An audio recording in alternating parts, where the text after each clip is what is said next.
ராணிப்பேட்டை மாவட்டம் சோளிங்கரில் பெய்த கனமழையின் காரணமாக சோளிங்கர் பெரிய ஏரி நிரம்பி நந்தி ஆற்றில் வெள்ளப்பெருக்கு ஏற்பட்டது. இதனால் எசையானூருக்கு செல்லும் தரைப்பாலம் மூழ்கி சுமார் 3 அடிக்கு மேலாக வெள்ளம் சென்றது. இதனால் அப்பகுதி மக்கள் அத்தியாவசிய பொருட்கள் வாங்கவும், பள்ளி கல்லூரிக்கு செல்லவும், வேலைக்கு செல்வோர் அவதிப்பட்டனர். இதேபோல தொடர்ந்து மழை காலங்களில் இதுபோன்ற அவல நிலையில் ஏற்பட்டு வருகிறது.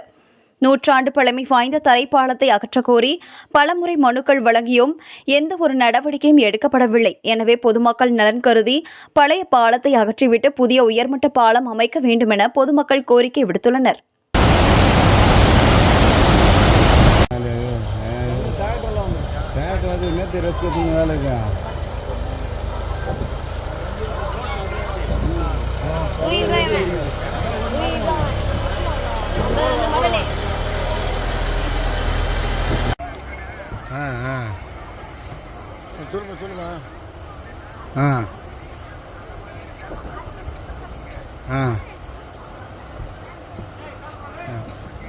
சொல்லுங்க. சரி.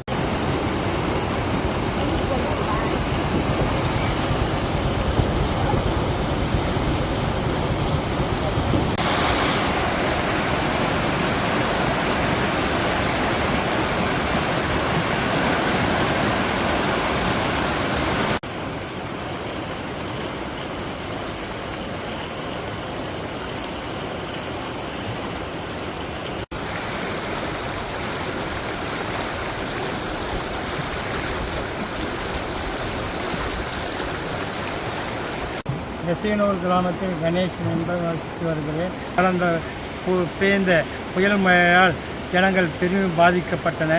இந்த பாலத்தின் மேல் 10 நாட்களாக ஊரிலிருந்து யாரும் சோளிங்கர் டவுனுக்கு வர முடியவில்லை. இதனால் இந்த தரப்பாலத்தை கொஞ்சம் நல்ல தரம் உயர்த்தி பாலமாக உயர்த்தி தரும்படி தரையை உயர்த்தி தரும்படி கேட்டுக்கொள்கிறோம். இதில் கிராம மக்களுக்கு கோரிக்கையாக வைத்து சில மனு கொடுத்துள்ளோம். அந்த மலைப்பாலத்தை கொஞ்சம் நல்ல உயர்த்தி தருமாறு கேட்டுக்கொள்கிறோம்.